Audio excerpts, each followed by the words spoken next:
When the original Three Stooges aired in 1930, it was obviously going to be a big hit. It aired in almost every movie theater. Three Stooges were only shown in movie theaters for the first few years across the country. The Three Stooges had begun to air on television and had multiple spin-offs, including The Stooges with Moe, Joe, and Larry, or The Three Stooges with Moe, Shemp, and Larry. But everyone's favorite was probably The Three Stooges with Curly Howard. Opinions began to change when almost every Three Stooges fan was exposed to one of the most shocking episodes yet. It was 1947, and the episode Halfwit's Holiday was about to come to theaters.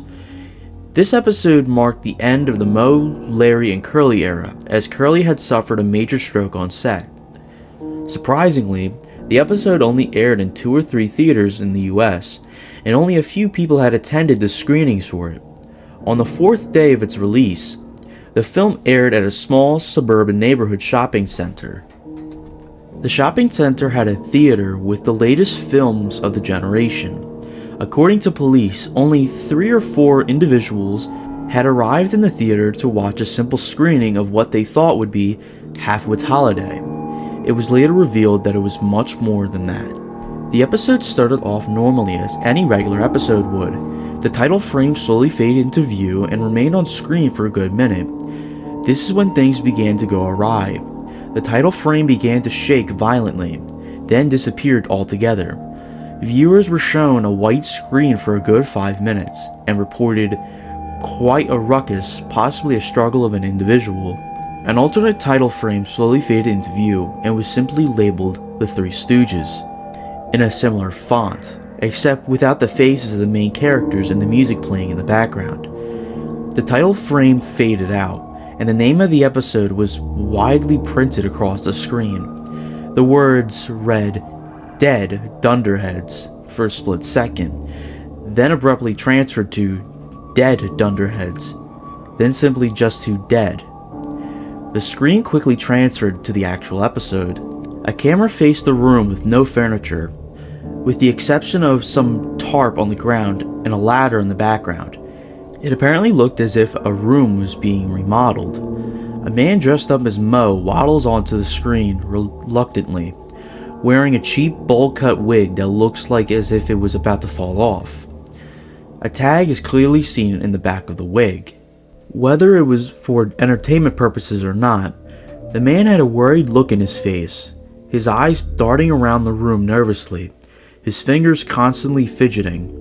He appeared to be waiting for someone to come on screen. Small murmurs are heard in the background, and after about 30 seconds, a so-called Curly is apparently pushed on screen. Curly was an overweight man with a black eye and multiple cuts on his cheek and scalp. His mouth was slanted in a downward position, and he too looked nervous. He told Moe to go check the flooring on the other side of the room in an unprofessional way, quietly with a couple of words slurred. Moe shuffles off camera, and as soon as he leaves the sight of the camera, a so-called Larry walks onto the screen. This had to be the worst of the two. It was a female with her hair messily cut and styled to represent the original Larry from the original Stooges. During lines, she would occasionally sob or mispronounce a word or two. Curly tells her that he needs to fix the roof and points to the ladder.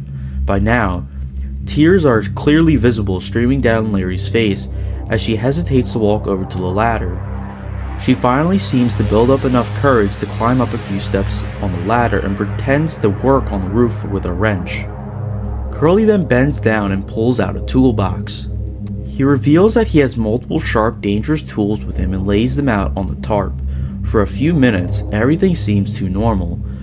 Around the 3-minute mark, Moe walks onto the screen, stares at the ladder that Larry is working on, and heaves a sigh.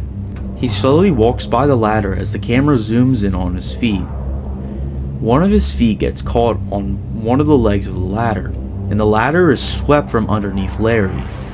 Moe hits the ground hard as the ladder comes crashing down. Larry falls down onto the ground on top of the ladder, along with the wrench, which hits Moe in the back of the head. Moe appears to spew blood on the ground, but by the next frame, the blood is gone and Moe is cleaned up. A look of pain comes onto the face of female Larry. He struggles to stand up, and it appears that he had landed on his wrist. He clenches his wrist tightly as he walks over to Mo, waits for him to stand up, and pokes him in the eyes rather aggressively. Mo cries, "Oh!" and falls to the ground, his hands covering his eyes. He quickly works himself up and gives Larry a death glare and says a chilling line, "If you want a war, you'll get a war." He smacks Larry upside the head, leaving Larry distorted and in pain. He pushes Curly out of the way, who has finished laying out all of his tools.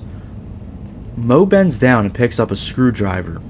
He trudges over to Larry, who is still hunched over in pain. He taps on Larry's shoulder. Larry looks up, and Mo drives a screwdriver into Larry's eye.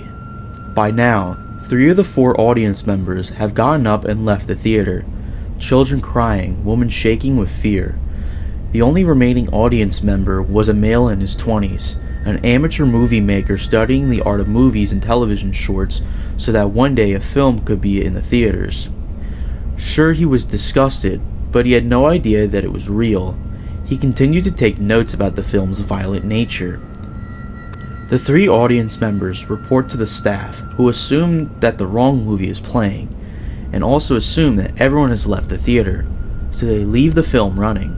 Mo lets go of the screwdriver and puts his bloody hands over his eyes, appearing to block the violence away from his vision. The camera now focuses on Larry, now crying, blood running down his face. Larry drops to the tarp and passes out from shock. It is unknown if Larry is even alive by now, but if it even matters. Mo bends down and yanks the screwdriver out of Larry's eye. The screwdriver possibly penetrated the brain, leaving Larry motionless on the tarp. Mo faces the camera and mutters, "You heartless, sick bat." The film is obviously edited out, because a puddle of blood has now formed underneath Larry, and Mo had multiple bruises and cuts on his face now. The man watching the film later complained to authorities that the film began to get fuzzy and distorted, giving me a headache. A headache indeed. The film appeared to be damaged at this part in the film reel, as the screen flashes white and black rapidly, leaving the next series of events illegible for the next few minutes. After the flashing stops, the audio appears to not work anymore, as it appears Mo is saying something to Curly, but it is impossible to hear what they are saying. Since the beginning of the end of the white flashing, Mo appears to have new cuts and Curly appears to have a sliced lip. Larry is now obviously dead, but the actors take no notice to him. Mo now appears to be sawing some wood with a rusty old saw, and Curly is hammering some nails into the wall for no apparent reason. As Curly walks across the room to get some more nails off screen, he slips on one of the tools he laid out and reaches for Mo to help him. He accidentally grabs for the saw, scratching his hand vulgarly as he hits the ground with a thud. The audio abruptly begins to work again, and Curly is now heard whimpering as he crawls off screen, leaving a trail of blood. "You fool! Someone could have gotten hurt," Mo shouts. He scolds Larry when he walks back onto the screen by giving him a sturdy punch in the stomach. A strange look comes upon Curly's face as he bends over and vomits up a little fluid. Small chuckles and snickers are heard in the background as Curly returns to punching nails on the wall, now breathing heavier as if he was about to burst into tears. About 5 minutes pass, and Curly asks for some help from Mo to nail some more nails into the wall. Mo holds the nail as Curly hammers the nail more and more into the wall. You'd expect Curly to hit Mo on the thumb with the hammer, but it luckily doesn't happen. Instead, when Mo walks back to sawing more wood, he asks Curly for some help.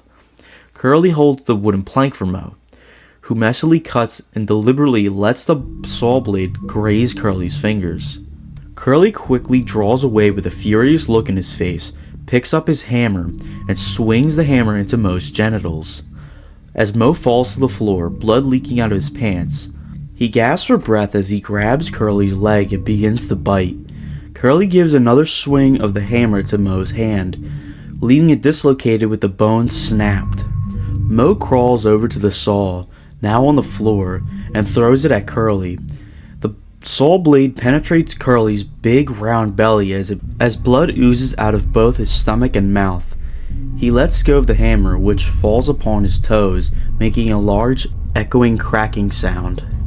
Curly begins to mumble gibberish and slurred sentences about toys and sports, then rude remarks about his mother and his genitals.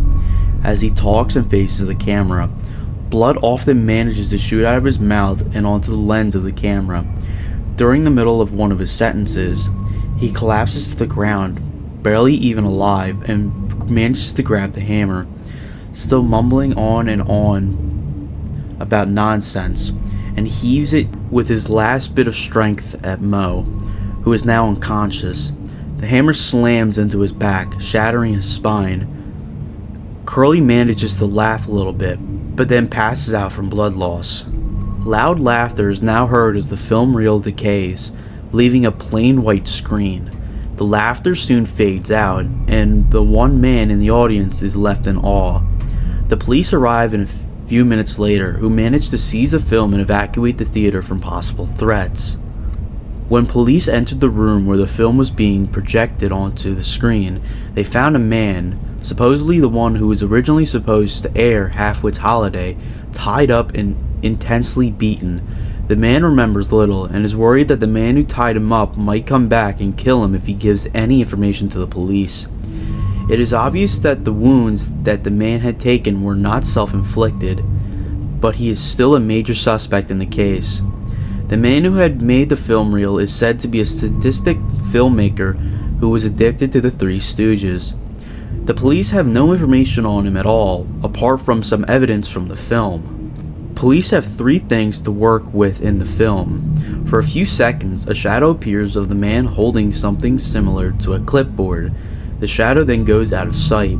The second piece of evidence is a few mistakes he had with the film, as he had accidentally revealed his tone of voice with a few snickers he had let escape out of his mouth multiple times. His voice is deep and hollow, and it seems to belong to a white man in his 50s. The third piece of evidence is visible when the man appears to signal for something to come to him, letting his hand come onto the camera. His hand had multiple scars, wrinkles, and freckles, signaling that he is in his late 50s when the film aired that day. The actor for Curly was actually an autistic man kidnapped from the mental hospital when he wandered out of the front door and down the street. The actor for Mo was a businessman who was addicted to drinking alcohol and doing drugs. He was kidnapped on his way home from work. The actress for Larry was a cheating wife who had 4 husbands. She was kidnapped while walking to her job. The three had no relations in any way, but what the police did discover is that they each had flaws in their lives, and the police assumed that the madman wanted to make life more perfect by erasing all flaws from the human race.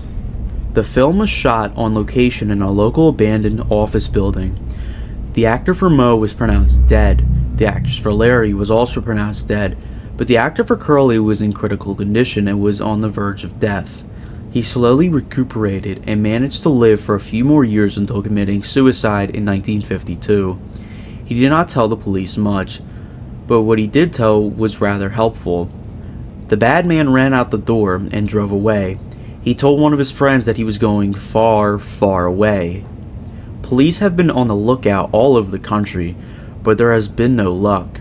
The reward for capturing him has been raised to $5 million. Columbia Pictures was notified about this event, but refused to comment on it. A couple of workers quit from Columbia shortly, believing that one of them possibly could have been the sick person that wrote this. As for the amateur filmmaker, he came to be my grandfather, who happened to tell me this whole story. He has been questioned by the authorities as well, and is also another major factor in this. The man who filmed the film, though, is probably dead. If he was in his 50s 70 years ago, the case had been dismissed and all can be at peace. Well, I'd love to tell you more, but I have to leave. Someone was talking to me about starring in an independent film.